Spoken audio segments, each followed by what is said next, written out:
Bonjour et bienvenue. Bonjour.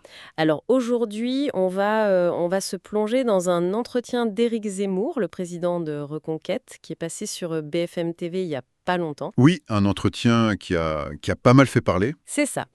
Et notre source, c'est la transcription vidéo qui vient directement de sa chaîne YouTube. Donc on est à la source. Exactement.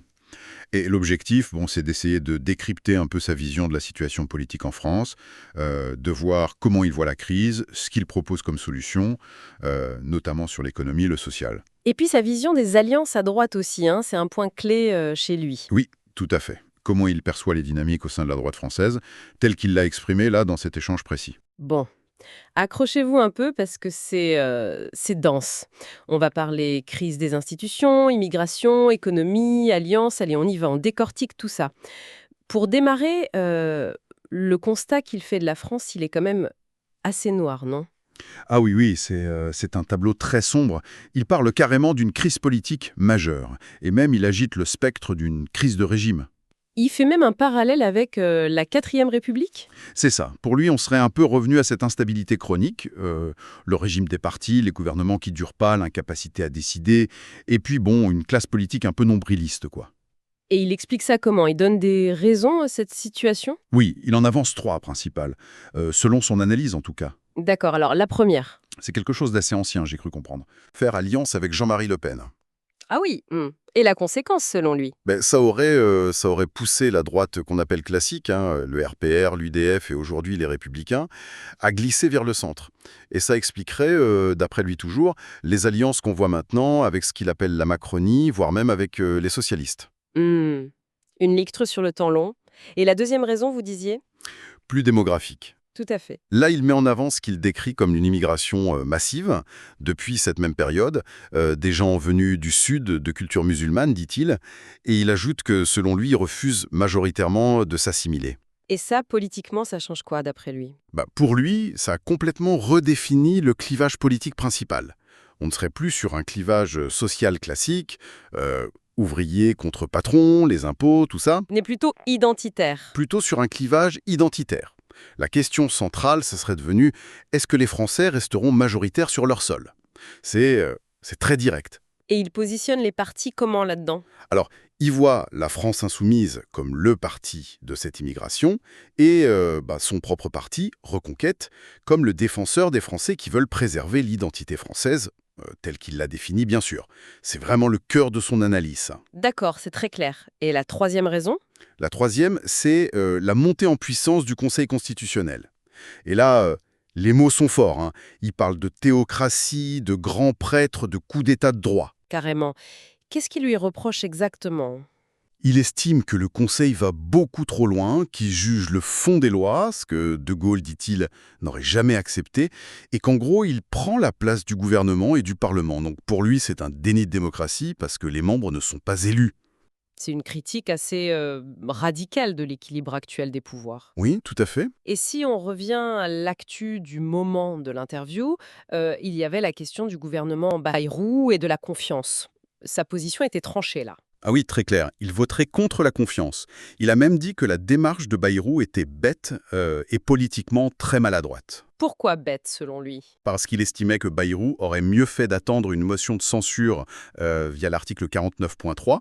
Demander la confiance avec le 49.1, ça lui paraissait couru d'avance que ça ne passerait pas, faute de majorité absolue. Alors que le 49.3, ça peut passer ou être jeté différemment avec le jeu des abstentions, etc. C'est une lecture très très tacticienne des articles de la Constitution, quoi. D'accord. Parlons un peu des alliances politiques maintenant. C'est un sujet récurrent chez lui, surtout à droite évidemment. Oui. On lui a posé la question, par exemple, d'un Premier ministre comme Olivier Faure du PS ou quelqu'un du RN. Et sa réponse, elle est intéressante, je trouve. Oui, parce qu'en fait, il minimise complètement les différences entre, disons, un Forêt et le bloc central, comme il dit. Pour lui, le vrai sujet, la vraie ligne de partage, c'est l'identité. Donc les nuances de programme entre socialistes et centristes, C'est secondaire. c'est ça, c'est de la vieille politique dépassée, pour reprendre ses mots. Il compare même ça un peu à la troisième force de la quatrième République, ce grand centre un peu mou, quoi. Le vrai clivage, c'est identité contre le reste, en quelque sorte. Et avec le Rassemblement national alors? Parce que là, c'est plus ambigu, on va dire. Il dit même bloc national, mais pas même famille politique. Qu'est-ce que ça recouvre exactement? Ça veut dire qu'il y a un accord de fond sur l'identité, l'immigration, mais qu'il y a de gros désaccords sur la méthode et même sur certains points de programme. Il est très critique, en fait. Ah oui, sur quoi par exemple? Il n'hésite pas à qualifier Marine Le Pen de socialiste sur l'économie. Ça, c'est assez direct. Et puis, il la trouve trop timorée, trop frileuse face à ce qu'il appelle l'islamisation du pays. Lui, il prône des solutions radicales, au sens étymologique, qui vont à la racine. Et Jordan Bardella alors? Il est souvent perçu comme plus libéral économiquement. Zemmour y croit? Pas du tout. Pour lui, c'est juste un jeu de rôle politicien, une posture pour se démarquer un peu de Le Pen et surtout, dit-il, pour tromper les électeurs du bloc national qui seraient, eux, plus à droite sur l'économie. Lui, il revendique une ligne unique, sans en même temps. C'est quand même assez dur comme critique pour des gens avec qui il dit vouloir s'allier.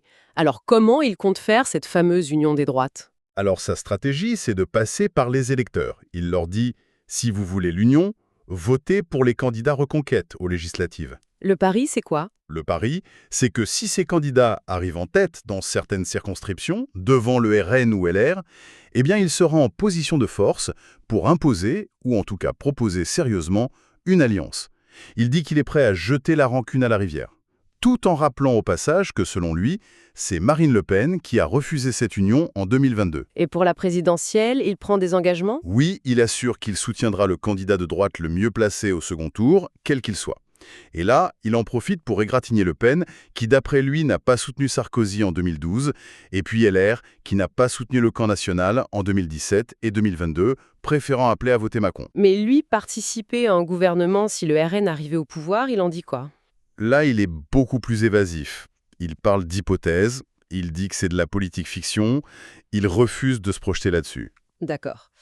Bon, cette crise politique qu'il décrit, elle est aussi, dans son discours, très liée à une situation économique qu'il juge catastrophique, non? Il reprend l'image du bateau qui coule. Oui, à cause de la dette publique principalement. Et là, il est une cible très claire, Emmanuel Macron. Même s'il dit que ça date d'avant. Oui, il dit que ça vient des 20 dernières années, mais il charge particulièrement Macron, qu'il surnomme le Mozart de la dette. Il lui attribue 1000 milliards d'euros de dette supplémentaire. Et le reproche principal, c'est quoi? C'est d'avoir profité des taux bas pour emprunter comme un fou, et maintenant que les taux remontent, de vouloir faire payer les Français et les entreprises par des impôts ou des coupes, au lieu de réduire les dépenses de l'État lui-même. Et lui, face à ça, il met en avant un plan d'économie assez colossal, 63 milliards d'euros, préparé avec Sarah Knafo. Oui, un plan massif. Et il assure que ça ne toucherait ni les Français ni les entreprises. Alors comment il arrive à ce chiffre? C'est quoi les grandes lignes? Il y a cette mesure sur les allocations aux étrangers qui fait beaucoup parler. Oui, c'est le plus gros morceau annoncé. Entre 15 et 20 milliards d'euros par an, selon ses calculs, en supprimant les allocations dites non contributives aux étrangers, c'est-à-dire celles pour lesquelles on n'a pas besoin d'avoir cotisé. Mais ce chiffre, il est très contesté, non? La CNAF donne pas du tout les mêmes ordres de grandeur. Exactement. La Caisse nationale d'allocations familiales parle d'environ 9 milliards pour toutes les allocations versées aux étrangers, y compris celles liées à des cotisations. Mais Zemmour, lui, il maintient son chiffre. Il dit même qu'il est bas et il accuse l'administration de cacher la vérité. Il réfute aussi que l'OCDE ait trouvé ces chiffres farfelus. C'est un point de friction récurrent, quoi. Un point dur, oui. Autre mesure phare, la suppression de l'aide médicale d'État. L'AM. Oui, là, il chiffre l'économie à 1,2 milliard. Pour lui, l'AM, c'est une exception française, trop généreuse. Il dit que ça crée un appel d'air migratoire, que des filières s'organisent pour venir se faire soigner gratuitement en France et que ça sature les hôpitaux. Et les arguments contraires, comme le rapport Stéphanie, qui disait qu'il n'y avait pas d'appel d'air ou ce qui s'est passé en Espagne. Il les balaye. Pour lui, l'objectif, c'est justement de dissuader les étrangers de venir pour ça.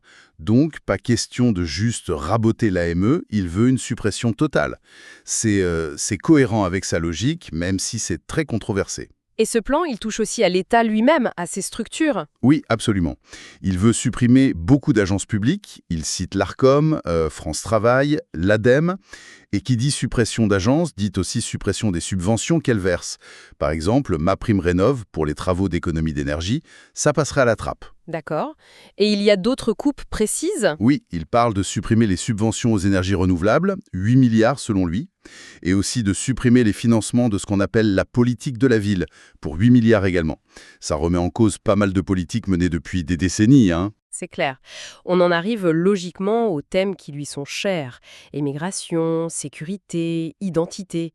Il a dû réagir à un fait divers tragique à Marseille, cette agression au couteau par un Tunisien en situation régulière, mais qui avait déjà été condamné et qui attendait son procès en appel en liberté. Oui, et sa lecture, elle est immédiate et elle colle à sa grille d'analyse. D'abord, il lie ça au déclin identitaire de Marseille, qu'il décrit comme n'étant plus vraiment française, mais appartenant à l'ère maghrébine arabo-musulmane. Des mots très forts. Et sur l'acte lui-même, Il le qualifie de djihadisme. Il donne même sa définition, la guerre sainte contre les infidèles, commandée par le Coran. Donc il écarte d'emblée les termes comme terrorisme ou l'explication par des problèmes psychiatriques. C'est une interprétation très spécifique. oui, qui sort des cadres habituels. Et alors face à ça, il propose quoi concrètement? Deux choses principales. D'abord, pour les étrangers criminels, expulsion systématique dès la condamnation en première instance. Fini d'attendre l'appel en liberté. Ou alors, au minimum, s'assurer qu'il reste en prison pendant l'appel. Il dit que l'agresseur de Marseille, sous sa présidence, n'aurait plus été en situation régulière après sa première condamnation. Et une réponse plus structurelle sur les prisons? Oui, il demande la construction rapide de 100 000 places de prison supplémentaires. C'est énorme. Comment il justifie ça? En parlant d'une explosion de la criminalité, il cite un chiffre de plus 392% pour les crimes et violences volontaires. Bon, faudrait voir sur quelle période et quelle catégorie exactement. Mais pour lui, la capacité actuelle est complètement dépassée, même avec la surpopulation carcérale qu'on connaît. Il suggère même qu'il faudrait peut-être revoir les normes excessives de construction pour aller plus vite. D'accord. L'interview a aussi abordé des polémiques plus personnelles. On lui a rappelé sa condamnation pour injure raciste envers Absatoussi, pour cette histoire de prénom qui serait une insulte à la France. Il a changé d'avis là-dessus? Pas du tout, il assume complètement. Il maintient ses propos, il refuse de s'excuser, il répète son idée que la France n'est pas une terre vierge et qu'il préfère les prénoms français. Il va même jusqu'à rappeler l'ancienne loi sur les prénoms. Et il rejette la faute de la polémique sur Absatoussi elle-même. Hmm. Une autre affaire a été mentionnée, ce tweet de Reconquête Haute-Garonne retiré depuis. Oui, le tweet qui critiquait les deux derniers recteurs de Toulouse, d'origine maghrébine selon le tweet, en disant qu'ils n'étaient pas à la hauteur et qu'il fallait inverser la tendance islamo-gauchiste. Et sa réaction? Il minimise. Il dit que c'est dérisoire, que l'affaire est réglée, que la personne responsable s'est excusée et n'aurait pas dû avoir accès au compte Twitter. Surtout, il attaque ceux qui ont relayé l'affaire, le maire de Toulouse, la ministre, en disant que c'est de la récupération politicienne avant les élections. Mais sur le fond du tweet, est-ce qu'il le condamne? Est-ce qu'il le qualifie de raciste quand on lui demande? Eh bien non, justement. Il l'esquive. Il ne répond pas directement à la question « est-ce que c'était raciste ?». Il se contente de dire que c'est clos et de critiquer ceux qui en ont parlé. C'est assez notable comme évitement. On termine avec un autre sujet abordé, la guerre en Ukraine. Il avait déjà été critique sur l'attention médiatique pendant la présidentielle de 2022. Ce qui est les vrais enjeux pour la France. L'immigration, qu'il appelle l'invasion migratoire, le grand remplacement, il pense que le débat aurait dû rester sur ces sujets intérieurs. Et sa position sur le conflit lui-même aujourd'hui? D'abord, il répète sa conviction. Le danger existentiel pour la France, ce n'est pas la Russie, c'est l'immigration venue du Sud. Son argument choc, c'est « ce ne sont pas des soldats russes qui tuent des jeunes Français », en référence à des faits divers. D'accord. Et militairement? Il est très pessimiste pour Kiev. Il affirme que l'Ukraine ne peut pas gagner cette guerre. Il dit s'appuyer sur des avis de généraux français et aussi sur Donald Trump. Et donc, la conclusion logique pour lui, c'est quoi?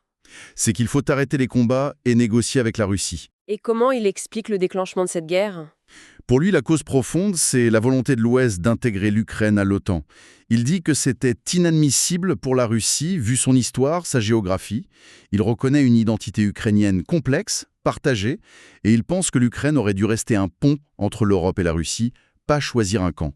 Et la question de l'envoi de soldats français? Là, sa ligne est très claire et très restrictive. D'accord pour une force de paix, d'interposition, mais seulement après un cessez-le-feu signé et seulement si cette force est acceptée par les deux côtés, Ukraine et Russie. Mais pas question, dit-il, que la France participe à une force de guerre. Bon, si on essaye de résumer un peu tout ça, cet entretien nous montre un Éric Zemmour fidèle à lui-même, hein.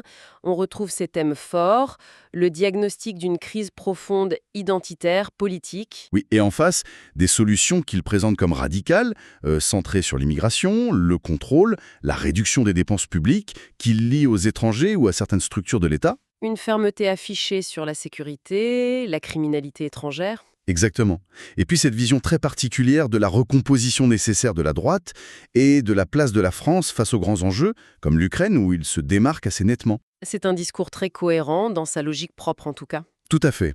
Et au-delà de la question de l'adhésion ou du rejet de ces propositions, qui sont, on le sait, souvent très controversées, ce qui est peut-être intéressant, c'est de se demander ce que la résonance de ce type de discours nous dit sur les interrogations profondes de la société française aujourd'hui. C'est-à-dire? Identité nationale, sur l'efficacité de l'État, sur l'avenir du système politique.